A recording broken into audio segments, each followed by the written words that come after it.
Assalamualaikum warahmatullahi wabarakatuh. Bismillahirrahmanirrahim. Alhamdulillahirabbil alamin.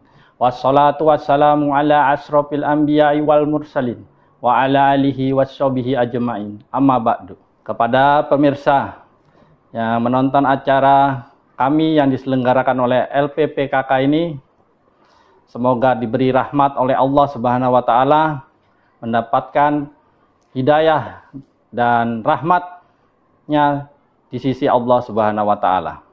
Nah, pada kali ini saya diberikan oleh LPPKK yaitu dengan materi taubat dan syaratnya.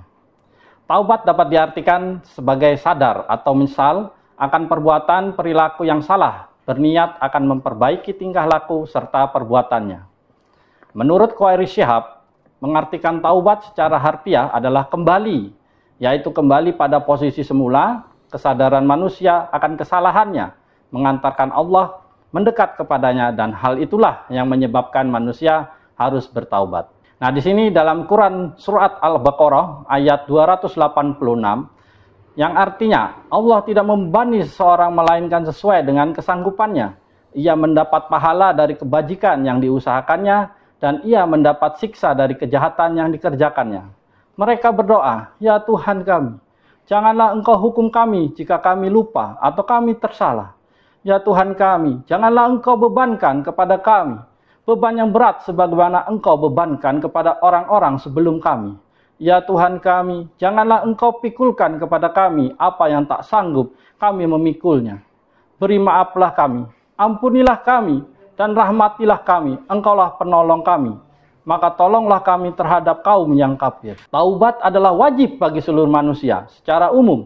Hal itu disebabkan oleh karena tidak ada seorang pun yang luput dari dosa yang dilakukannya, baik dari anggota tubuhnya atau pikirannya. Maka dari itu, salah satu kebutuhan dasar seorang adalah taubat. Karena taubat mengantarkan seseorang pada keselamatan yang paling dasar. Hukum taubat adalah fardu ain. Kenapa? Karena setiap manusia dalam setiap keadaan secara niscaya tidak bebas dari dosa dan maksiat yang dilakukan semua anggota tubuh. Sekalipun boleh dari seorang bisa saja terhindar dari perbuatan dosa, tetapi ia tidak terbebas dari pikiran dosa dan salah. Bahkan terbebas dari pikiran dosa, ia pun tidak dapat terlepas dari tipu daya dan bisikan setan. Karena sebagian dari pikiran jahat itu boleh menjadi membuat manusia lupa kepada Allah. Pikiran jahat yang melintas dalam hati manusia adalah sangat berbahaya. Artinya bahwa bebas dan terhindar dari pikiran jahat adalah merupakan tanda dari kesempurnaan seseorang. Berkaitan dengan perbuatan manusia yang di dalamnya terdapat perilaku baik dan buruk, taubat merupakan solusi terbaik untuk melebur dosa-dosa yang telah diperbuat. Bahkan hal-hal tersebut sangat jelas diperintahkan dalam Al-Quran dan hadis. Al-Quran antara lain Surat An-Nur ayat 31. "Watubu illallahi jami'an ayyuha mu'minuna la'allakum tuflihun." Dan bertaubatlah kamu semua kepada Allah, wahai orang-orang yang beriman, agar kamu beruntung. Ada juga dalam surat Hud ayat 3. "Wa anistaghfiru rabbakum tsumma tubu ilaihi." Dan hendaknya kamu mohon ampun kepada Tuhanmu dan bertaubatlah kepadanya. Juga ada surat At-Tahrim. Artinya, wahai orang-orang yang beriman, bertaubatlah kepada Allah dengan taubat semurni-murninya.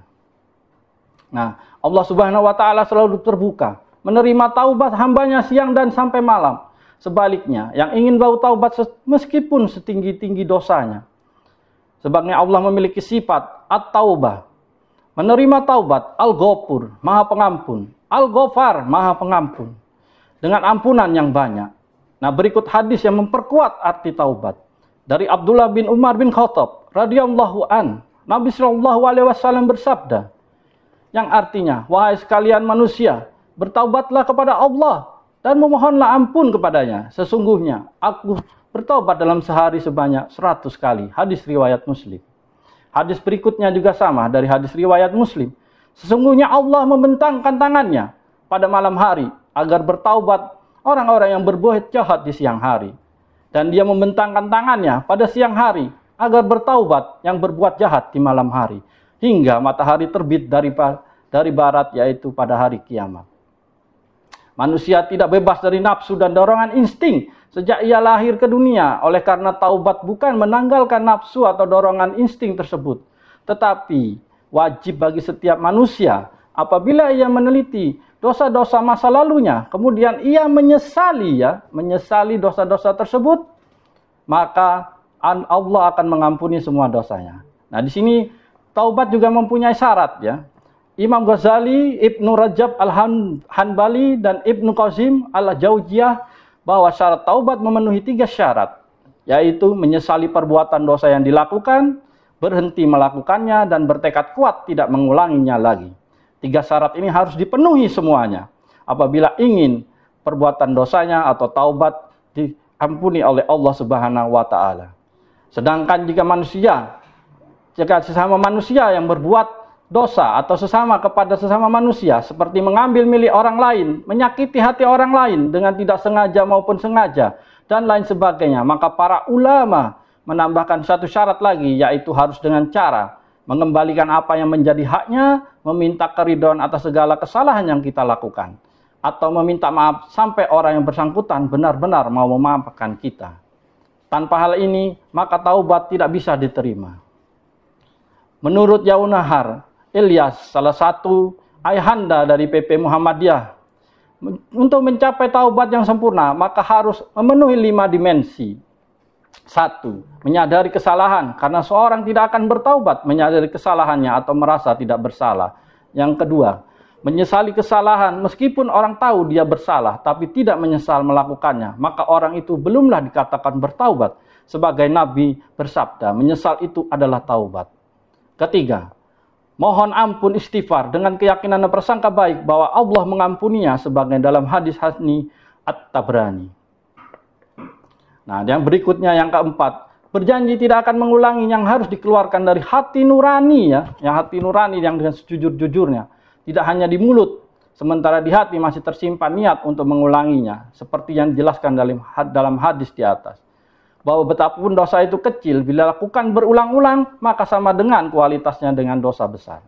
Yang terakhir, yang kelima, menutupi kesalahan masa lalu dengan amal saleh. Hal ini membuktikan bahwa ia telah benar-benar bertaubat, sebagaimana firman Allah Subhanahu wa taala dalam Quran surat Toha ayat 82.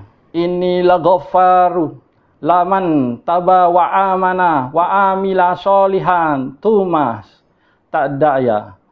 Dan sesungguhnya aku maha pengampun bagi orang-orang yang bertaubat, beriman, beramal saleh, kemudian tetap di jalan yang benar. So that I'm sorry for mistake and thank you for all consent for me and apologize for any shortcoming. For it to end and my speech is let trouble together with sincere heart pray to God Allah Subhanahu wa taala.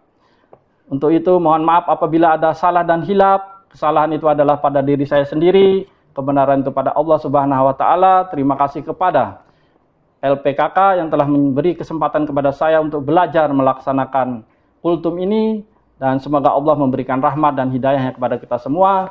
Billahi fisabil haq fastabiqul khairat. Wassalamualaikum warahmatullahi wabarakatuh.